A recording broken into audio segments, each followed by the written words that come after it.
People who have reached a 9 or 10 on the pain scale. What happened? Ruptured large intestine. Morphine helped a lot.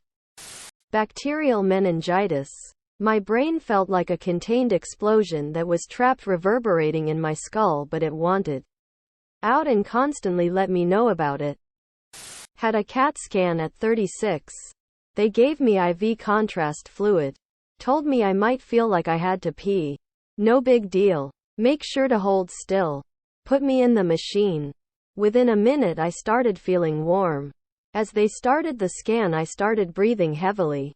Then I started screaming. It felt like my entire body was on fire. Every nerve. They were confused and freaked out. Got me out and sitting up. But it wasn't until a nurse gave me a shot of Benadryl that I started feeling better.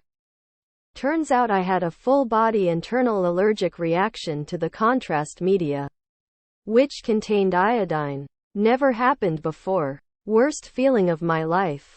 Edit. Man. I went to sleep and this ran away. I am overwhelmed by the responses. After it happened I swear I looked all over the internet and couldn't find any good information on the reaction. But here are apparently hundreds of people who've had it or know about it. It's terrifying. I am so sorry for those of you who have lost loved ones this way. Thank you all for sharing your experiences with me. Iodinated contrast media folks. Make sure you know what your body hates. Ovarian cyst burst. Had tubes in my ears as a kid. When I was 6. Our new family doctor told me that the tubes had fallen out and that I could shower, bathe, etc. without my earplugs from then on. Link to explanation of ear tubes here. https my.clevelandclinic.org/health/treatments/15609-ear-tubes-tympanostomy.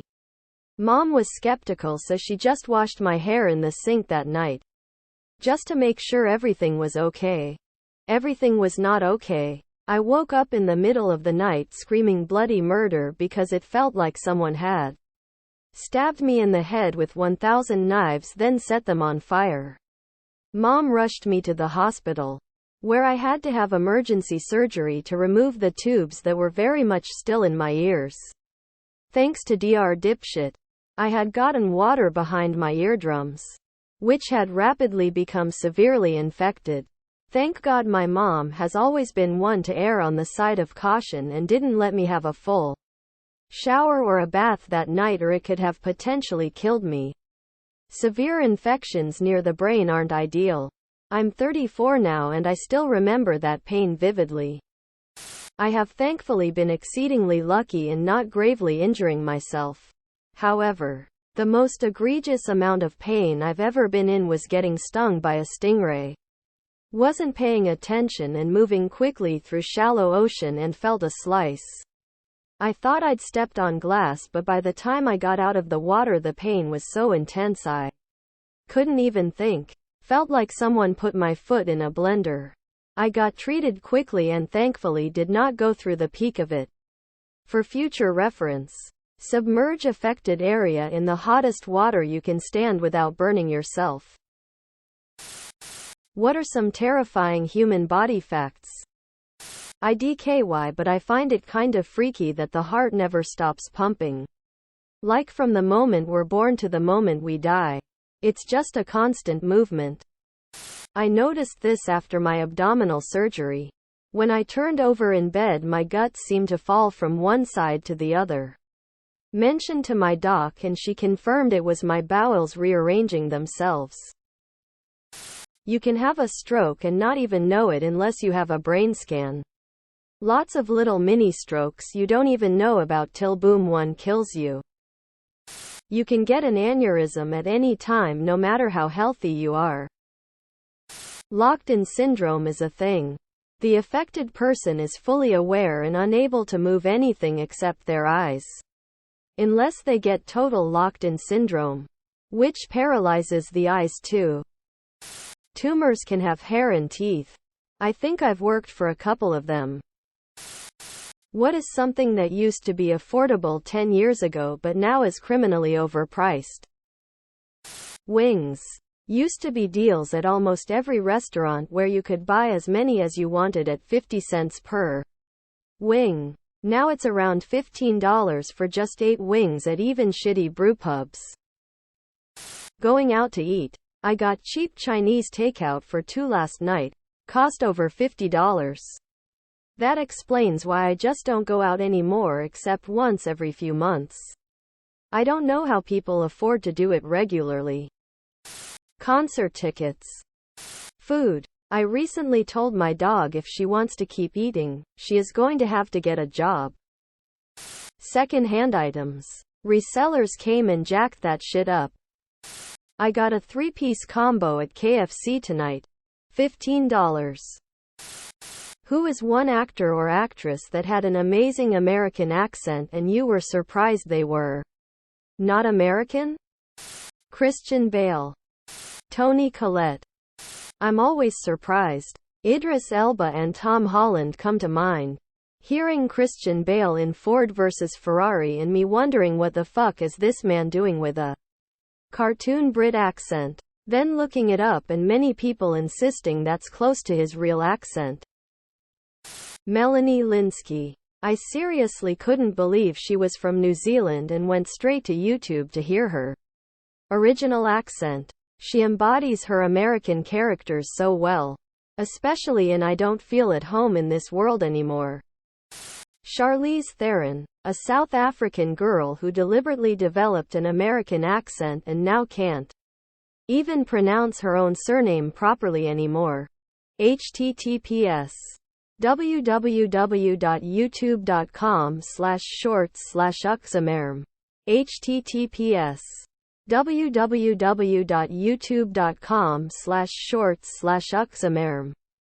Gillian Anderson is a dual citizen and can do both American and British accents. What secret is okay, acceptable to keep from a partner in a marriage? Where you keep the emergency candy. What you're getting them as a gift. I witnessed my son walking for the first time about a month before she saw him walk. She was struggling with postpartum depression and upset she wasn't the mom she wanted to be. I'm taking that one to the grave. That you would, in fact, not love them if they were a worm. An emergency gift stash for when the partner has a bad day. My emergency stash for my wife is mostly chocolate. What partner was best in bed? Had the best dick, tits. Anything they can't realistically change or control. What scams are obvious to you that others seem unaware of? Worked on HVAC systems in the military. Most of your HVAC refrigerant runs in a closed system, meaning it should have the same level of refrigerant now as it did the day it was installed. Your system doesn't use refrigerant like a car uses gasoline. In basically all residential HVAC systems, there's never a reason to top off the refrigerant as the sole solution to a problem. If you're low on refrigerant, that means there's a leak somewhere. Your HVAC tech knows this. If they're topping you off or recharging the system without searching for the leak, they're counting on all the new refrigerant leaking out so they can charge you to fill you up again. Edit. The scam is that they're charging you to come out. They're charging you for their time and for any refrigerant put into your system. But they're not fixing what's broken. When they pump new refrigerant into the system, you'll have some immediate relief and it'll last just long enough for you to forget about the issue. And then they'll come back out and milk you for another 1K minus 1.5K. Wash, rinse, repeat. MLMs. The minute I hear you have to recruit your friends and family to work in your business, I know it's a MLM scam. The car warranty calls. We had 3 vehicles all over 10 years old, so when I got my very first call, I asked, "Which car?" "Your car with the expired warranty." I says, "Which one?" "They all have an expired warranty." After we went round a few more times I figured out they have no idea what kind of car I had, so it's a scam. Social media quizzes, where they want you to input stuff like first job, your elementary school, etc. Why are people so surprised to hear that social media platforms are collecting our information? Isn't that the whole point of them? It's like not realizing that TV and radio are to deliver audiences to advertisers. Timeshares. I can't understand how people still fall for this. They don't even know what they are buying. My parents got snookered into a contract. Luckily for us in New York, they are required to give you 30 days to back out. And I convinced them to do so. Subscribe, my brothers.